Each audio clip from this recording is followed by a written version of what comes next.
hi there, I'm Jordan. Today I'm going to talk to you about Colombian cinema and the violence in it.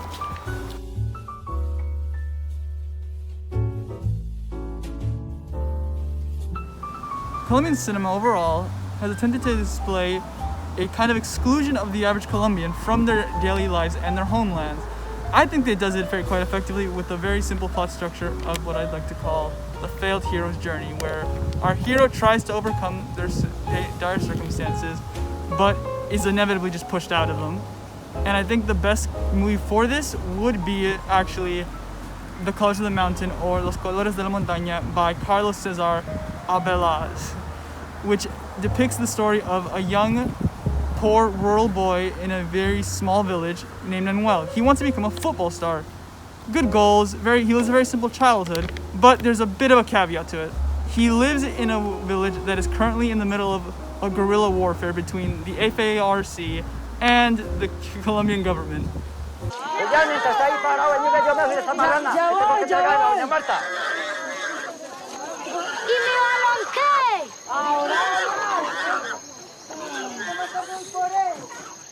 Ustedes no dicen nada porque a ustedes no se lo votaron.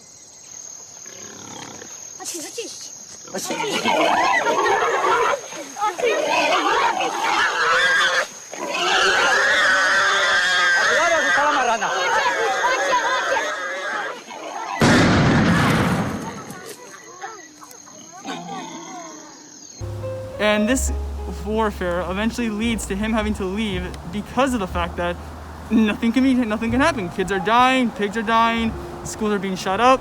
It's just a genuinely terrible affair.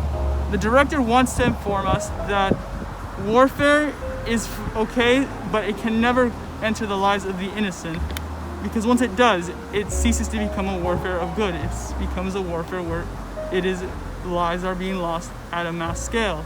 Following that movie would be then The Birds of Passage by directors Ciro and Cristina Gallego. It's intended to use the plot structure of the fallen hero as a cautionary tale to all Colombians about the dangers of accepting Western culture and rejecting their own natural culture. So Arbeláez decides to gain his mass amounts of wealth and status by rejecting his indigenous culture and accepting Western customs. However, in the process, he ends up killing himself, his entire family, and his way of life as the Western drug trade takes over the country and removes his people from their land.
The caution here is basically the director telling Colombians, don't take Western culture.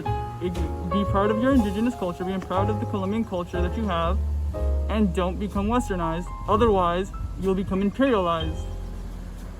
Colombia is a country that has been torn by guerrilla warfare, cartel warfare, and governmental warfare that has lasted over the past 4 decades that has caused the flight of many immigrants to the United States and has caused many of them to actually begin to assimilate and build their own communities inside the United States. And it's for this reason that these directors want to make these movies. They want to show that to prevent this massive flight, to prevent this massive immigration, something needs to occur to improve the living standards of the individuals in these countries. I'm actually going to read. I'm just going to do the paragraph again. They are incredibly. Oh, sure. Yeah. Actually, there was a car. Yeah, we should keep that in. That's funny. Because he lacked resources and funding when he was making his films, he focused them more on the criticism and the social relevance of the content of the